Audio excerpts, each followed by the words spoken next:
Good morning to all of you and welcome to your channel GK facts में। दोस्तों आज की date है 10th नवंबर और जानेंगे 10th नवंबर से द हिंदू की वोकेबलरी जो कि ऑल कॉम्पिटिटिव एग्जाम के लिए इम्पोर्टेंट है। दोस्तों ये वीडियो आप सभी को 8 o'clock पर मिलेगा और इस वीडियो का पीडीएफ का लिंक वो मैंने आपको डिस्क्रिप्शन बॉक्स में दे दिया है, वहाँ से आप लोग डाउनलोड कर सकते हैं। और जो न्यू स्टूडेंट्स हो जीके फैक्ट्स की फैमिली को सब्सक्राइब एंड शेयर करना ना भूलें। चलिए अब क्लास को स्टार्ट करते हैं। सबसे पहले फर्स्ट वोकेब ऑफ टुडे। आज की हमारी फर्स्ट वोकेब क्या है जो कि एग्जाम पॉइंट ऑफ से इंपॉर्टेंट है और साथ ही आपके नॉलेज के तो बेस पर भी। ठीक है दोस्तों। फर्स्ट है हमारी इंडिजीनियस। क्या है? इंडिजीनियस। पार्ट्स ऑफ स्पीच इसका एडजेक्टिव है और मीनिंग है स्वदेशी। स्वदेशी कौन? स्वदेशी। ओरिजिनेटिंग।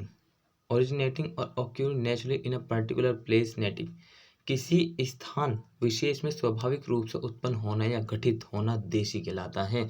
स्वदेशी मतलब कि जो कोई एनी सिटीजन उसका जो जन्म है उसी देश में हुआ तो उसी को बोलेंगे हम स्वदेशी। क्या बोलेंगे? इंडिजीनस। क्लियर है। एंड सिनोनिम्स की बात करें तो नेटिव है, इननेट है, इनबॉर्न है, प्रिमिटिव है। क्लियर। वहीं एंटोनिम्स की बात करें तो एलियन है और फॉरेन। ठीक है। जब स्वदेशी होगा तो कोई विदेशी भी होगा। ठीक है। एलियन और फॉरेन। क्लियर है। अब एग्जाम्पल चेक करो तो देखिए एग्जाम्पल दिया हुआ है। They were are indigenous people are first people are first speakers and first hearers. वे हमारे स्वदेशी लोग, हमारे पहले लोग, हमारे पहले वक्ता और हमारे पहले श्रोता हैं। ठीक है। जो मतलब कि जिस देश में जिसका बॉर्न होता उसी देश में की वो सारी बातें कहने के उसका मीनिंग है। ठीक है। क्लियर। नेक्स्ट बात करें सबसे पहले भाई चैनल को शेयर कर दीजिए फटाफट से और जो न्यू स्टूडेंट्स है चैनल को सब्सक्राइब कर दीजिए। ठीक है। क्लियर। चलिए अब नेक्स्ट है हमारा फ्यूचरिस्टिक। क्या है? फ्यूचरिस्टिक। पार्ट्स ऑफ स्पीच इसका एडजेक्टिव है और मीनिंग है भविष्य। भविष्य मतलब कि जो आने वाला अब से, जैसे कि मतलब कि नेक्स्ट जो आएगा उसको फ्यूचर बोल सकते हैं या फिर इन फ्यूचर कल का। ठीक है। मीनिंग है इसका हैविंग और इन्वॉल्विंग वेरी मॉडर्न टेक्नोलॉजी और डिज़ाइन। बहुत आधुनिक तकनीक या डिज़ाइन का होना या उसमें शामिल होना। ठीक है। फ्यूचरिस्टिक का मतलब कि जो मॉडर्न में हम जो भी चीज़ पाएंगे या फिर जो भी हम काम करेंगे उसको फ्यूचरिस्टिक कहते हैं। फ्यूचरिस्टिक है वो। क्लियर है। सिनोनिम्स की बात करें तो इनोवेटिव है, मॉडर्न है, कटिंग एज है। क्लियर। एंड एंटोनिम है ओल्ड, रेट्रो। ये इसके सिनोनिम्स और साथ ही एंटोनिम्स दोस्तों इसी तरीके से याद कर लेना क्योंकि एग्जाम पॉइंट ऑफ व्यू से इंपॉर्टेंट होती है, लेकिन हमें अपनी नॉलेज को भी इम्प्रूवमेंट करना पड़ता है। ठीक है। एग्जाम्पल चेक करें तो देखिए एग्जाम्पल दिया है। It almost seems futuristic in design but you can have it right now. ये डिजाइन में लगभग भविष्यवादी लगता है लेकिन आप इसे अभी प्राप्त कर लें। कह रहा है it almost seems futuristic in design, ये डिजाइन भविष्यवाणी है, भविष्य में लगता है, but you can have it right now, इसको अभी ही ले लीजिए। ठीक है। क्लियर। नेक्स्ट देखें। नेक्स्ट है इंटिमिडेट। इसको शायद हमने परसों भी पढ़ चुके हैं, अब ये रिवीजन के तौर पर आ गया है।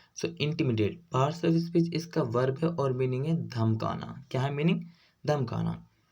फ्राइटन और overawe someone specially in order to make them do what one wants.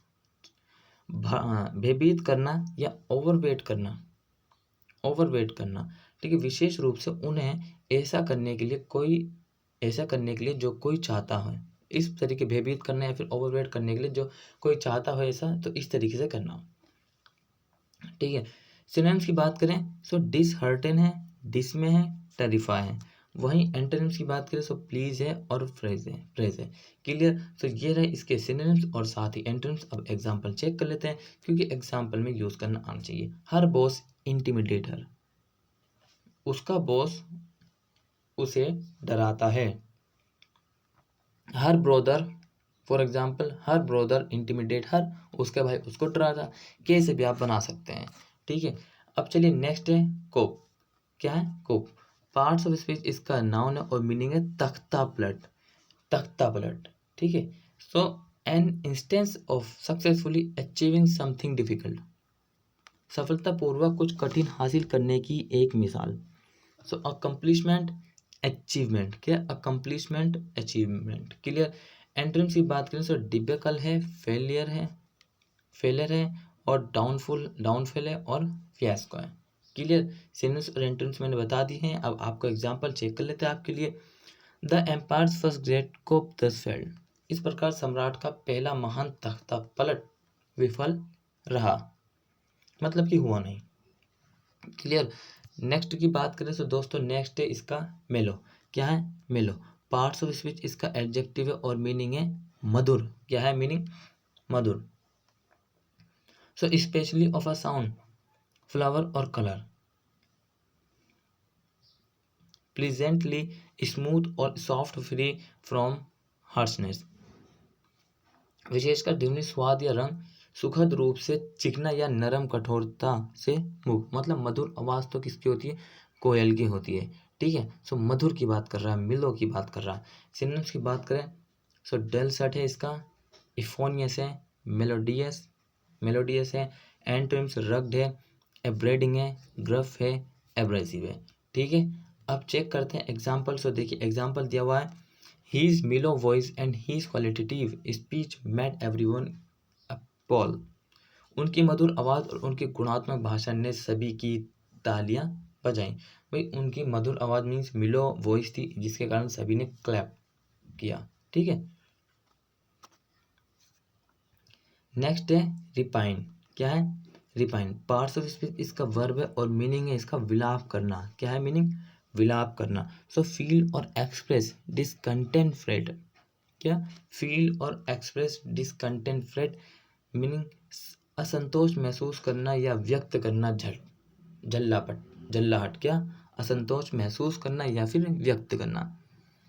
Synonyms देखें सो मॉप, लैंग्विश, डिस्पोंडेंट एंड लेमेंट। वहीं एंटोनिम्स की बात करें तो complacent and fulfilled, rejoice. Clear है? ये आपने याद रखना। अब हम एग्जाम्पल चेक कर लेते हैं। देखिए इंपॉर्टेंट एग्जाम्पल है।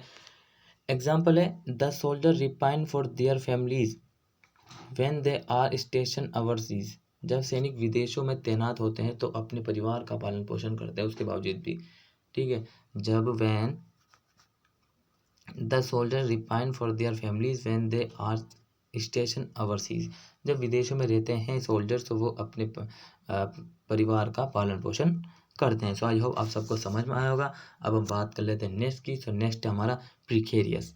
क्या है? प्रिकेरियस। पार्ट्स ऑफ स्पीच इसका एडजेक्टिव है और मीनिंग है अनिश्चित। क्या है मीनिंग?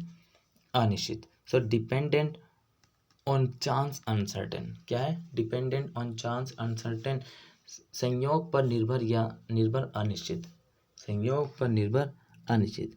सिनोनिम्स की बात करें तो अनश्योर है, अनप्रिडिक्टेबल है एंड डाउटफुल है।